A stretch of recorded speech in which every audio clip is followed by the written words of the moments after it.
একদিন সবুজে ঘেরা এক সুন্দর জঙ্গলে থাকত একটি চঞ্চল বানর।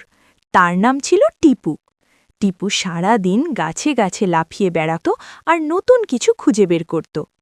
এক সকালে সে গাছ থেকে নামতে নামতে হঠাৎ মাটিতে একটা পাকা হলুদ কলা দেখতে পেল। কলাটা দেখে টিপুর চোখ চকচক করে উঠল। সে খুব খুশি হয়ে কলাটা হাতে তুলে নিল। ঠিক তখনই হঠাৎ কলাটা নড়ে উঠল।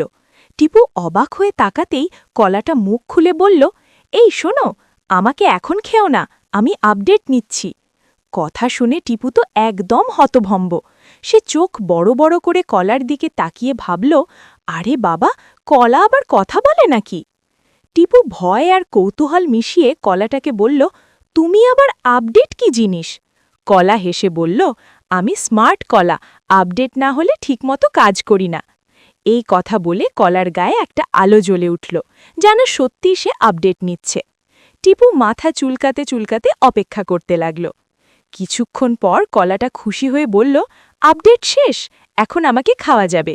টিপু তখন আর দেরি না করে আনন্দে কলাটা খেল।